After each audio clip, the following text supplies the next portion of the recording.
Start. हम लोग आज पढ़ेंगे क्वाड्रेटिक के बारे में। देखिए क्वाड्रेटिक इक्वेशन होता क्या है। बेसिकली जो हम लोग जानते हैं क्वाड मतलब 4 होता है, लेकिन यहाँ जो हम लोग क्वाड्रेटिक इक्वेशन पढ़ते हैं इसका मतलब होता है 2।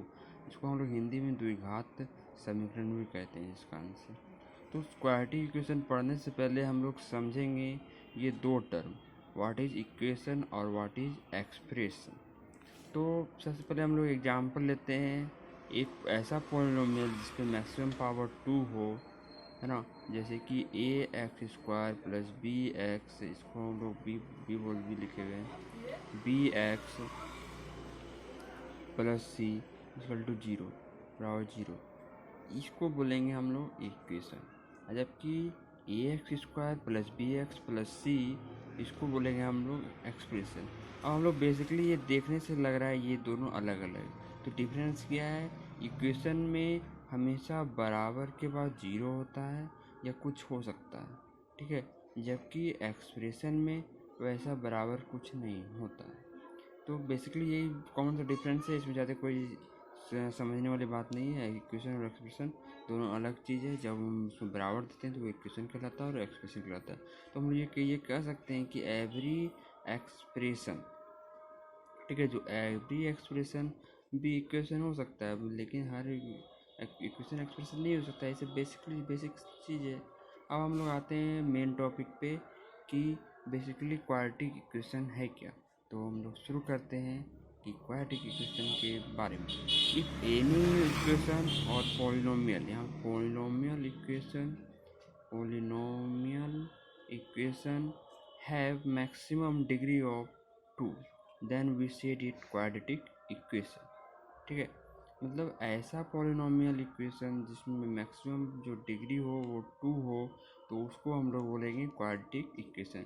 यहाँ तक में आपको ये डिफिनेशन, ये क्वाड्रेटिक इक्वेशन का हम लोग को डिफिनेशन मिल रहा है यहाँ से, ठीक है। अब हम लोग स्टार्ट करते हैं कि फॉर एग्जांपल हम ले सकते हैं X square plus B X plus C बराबर 0। उसको हम क्वाड्रेटिक इक्वेशन क्यों कहेंगे, क्योंकि इसलिए कहेंगे क्योंकि इसका जो मैक्सिमम जो डिग्री है वो 2 है। यहाँ पे कुछ नहीं तो यहाँ पे 1 है, और यहाँ नहीं तो कुछ नहीं 0 है, ठीक है।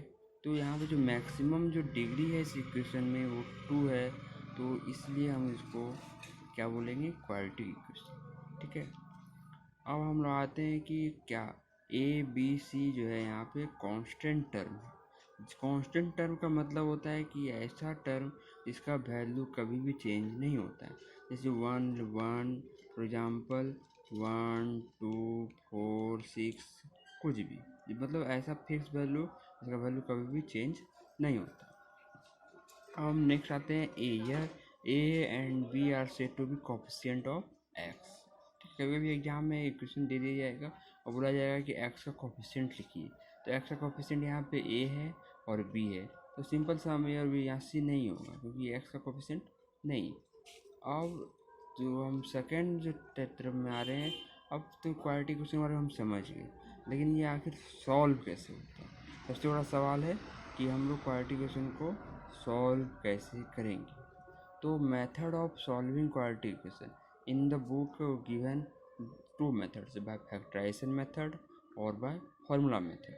फैक्टराइजेशन मेथड मतलब होता है, हम लोग basically 9th class 8th class में पढ़ चुके हैं। फैक्टराइजेशन, किसी भी इक्वेशन का हम लोग फैक्टर कर देंगे। फैक्टराइजेशन मतलब किसी टुकड़ा टुकड़ा कर देना, मतलब फैक्टर कर देना, मतलब उसको प्राइम फैक्टराइजेशन द्वारा या बीच के टर्म को ऐसा करना है। जैसे कोई भी टर्म है, जैसे ए एक्स स्क्वायर, एक कॉमन सा एग्जाम्पल लेते हैं, B x square plus C बराबर 0। इसका हम लोग को फैक्टर करना है। तो किस तरह फैक्टर करना है, इस टर्म और इस टर्म को गुना करने पे ये टर्म जोड़ या घटाने पे आ जाना चाहिए। इस तरह से हम लोग फैक्टर करेंगे बेसिकली, ठीक है। और बाय फार्मूला मेथड में हम लोग बेसिकली पढ़ते हैं एक्स बराबर minus B plus minus root under B square minus 4ac by 2a, ठीक है। तो ये बाय फार्मूला मेथड से हम लोग सॉल्व करते हैं, ठीक है। तो ये फैक्टराइजेशन मेथड और ये फार्मूला मेथड। अब हम लोग आते हैं इसका नेक्स्ट जो टॉपिक है बेसिक कॉन्सेप्ट में, nature of the root. Nature of the root पढ़ने से पहले हम लोग रूट टर्म को जानेंगे कि रूट होता क्या है। तो रूट जैसे हम लोग बायोलॉजी में पढ़ चुके हैं कि रूट जो होता है उसको जड़ बोला जाता है, तो ये सेम कॉन्सेप्ट यहाँ पर इसको भी जड़ बोला जाता है।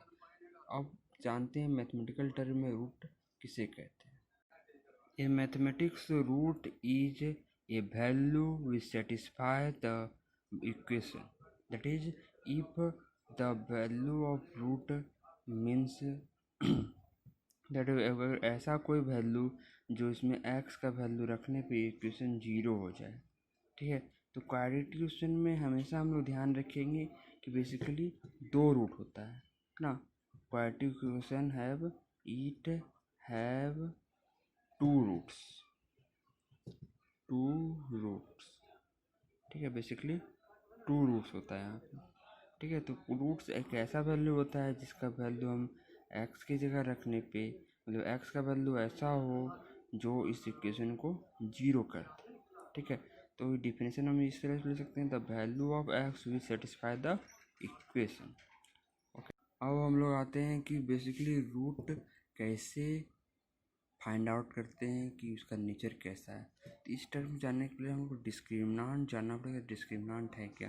बेसिकली डिस्क्रिमिनांट का कोई निश्चित डिफिनेशन तो नहीं है, लेकिन हम इसको इस तरह से समझ सकते हैं, एक्स ये जो फार्मूला है, बाय फार्मूला मेथड से जो क्वाड्रेटिक इक्वेशन को सॉल्व करते हैं उसमें जो फार्मूला है, तो इस फार्मूला में minus B plus minus root under B square minus 4ac by 2a में जो ये अंदर और रूट के अंदर टर्म इसको हम लोग डी बोलते हैं, दैट इज डी बराबर बी स्क्वायर माइनस 4ac।